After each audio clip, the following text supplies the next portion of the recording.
Good morning, my dear brothers and sisters. And we thank the Lord for giving us this opportunity to gather again around this Eucharistic table to celebrate the Holy Mass. And we pray for those people who are unable to go to the church simply because they are old or they are sick. Let us also include them in our prayers.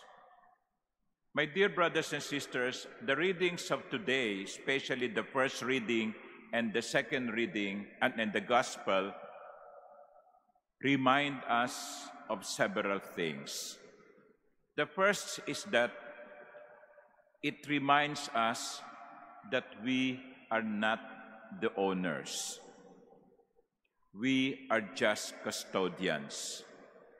Mga katiwala lamang tayo, at anumang meron tayo ay hindi natin masasabing atin sapagkat ang lahat ay galing sa Diyos. Diyos ang may-ari. Sometimes we see signs, private property, no trespassing.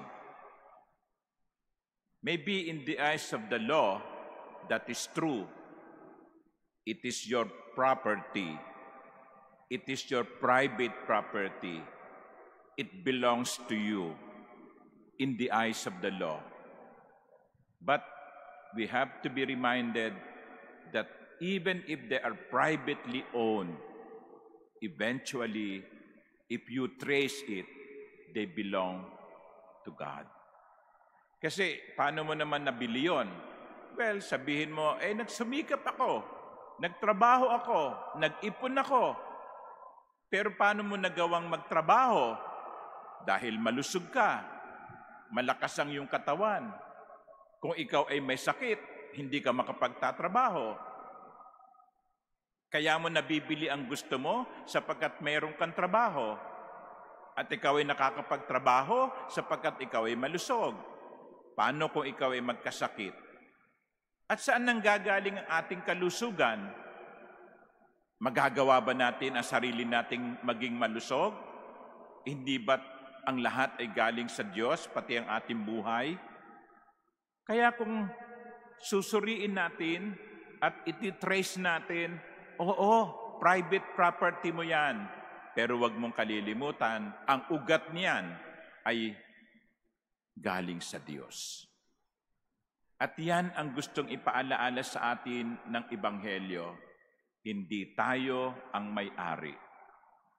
Katiwala lamang tayo. At dahil doon, hindi natin pwedeng gawin ang anumang gusto natin dahil hindi tayo ang may-ari. Kung halimbawa, meron akong beach house. Halimbawa lang, wala naman akong beach house sa Batangas, sa Laia. And then, pinahiram ko sa inyo, sige, gamitin mo yung aking beach house kahit 1 linggo ka doon. Pagkatapos, pagdating mo doon, pinapintahan mo ng kulay blue, o kaya pinagawa mong red, pinagpalit-palit mo yung furniture.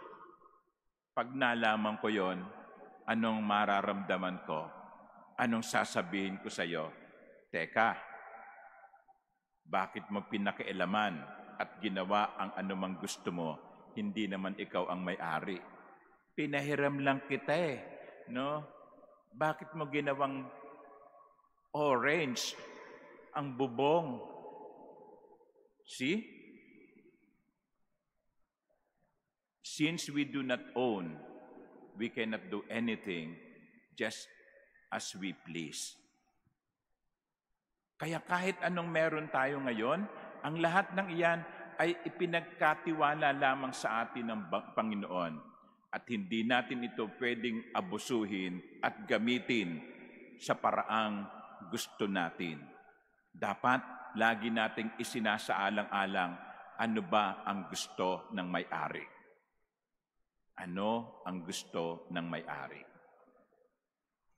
Yun ang una. Ang ikalawa, ipinaalala sa atin na dahil ito'y hindi natin pag-aari. Ang may-ari ay umaasang gagawin natin itong kapaki-pakinabang. The landowner expects produce from its land, from his land. Kaya nga nagpadala sa Ebanghelyo, nagpadala siya ng mga tao upang kunin ang kanyang bahagi. Sapagkat umaasa ang may-ari na meron siyang papakinabangan sa kanyang ipinahiram na lupa. And that is also a very good reminder to us. Whatever we have, whatever talents that we have, they are meant to be used properly. Kaya kapag ikaw ay matalino, magpasalamat ka sa Diyos at gamitin mo ang katalinuhan mo hindi para mangloko, kundi para umisip ng mga bagay na makabubuti sa kapwa mo. Sapagkat inaasahan ng Diyos na gagamitin natin sa kapakinabangan ang mga ipinahiram niya sa atin. Ang laki ng responsibilidad natin.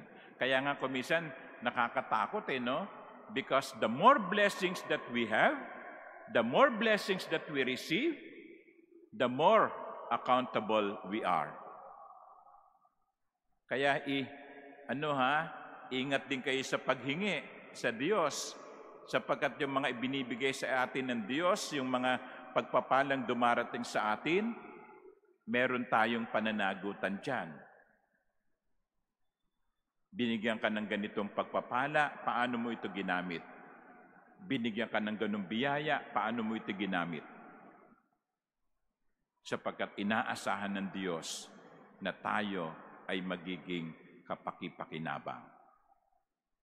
At pangatlo at huli, pwedeng bawiin ang ipinahiram. Pwedeng kunin ang ibinigay. Sabi dito sa Ebanghelyo, I say to you, Jesus said, the kingdom of God will be taken away from you and given to a people that will produce its fruit.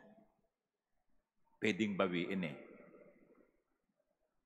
Kaya, huwag tayo masyadong kampante. Kasi, baka nasa iyo yan ngayon, bukas, wala na. Ang daling mawala ng mga bagay. Ngayon, buhay tayo. Pwedeng bukas, hindi na. Pwedeng sa isang linggo, wala na tayo. Pwedeng mawala ang lahat sa isang iglap. Sapagkat ang anumang ipinahiram ay pwedeng bawiin. Ang anumang ibinigay ay pwedeng mawala. So my dear sisters and brothers, 3 reminders to all of us. We are not the owners. And the owner, the real owner, God, expects us to be fruitful. Because if we do not make use of what has been entrusted to us, the same thing may be taken away from us. Pag tayo'y pinagpapala, magpasalamat tayo sa Diyos at huwag nating kalilimutan, meron tayong malaking pananagutan. Amen.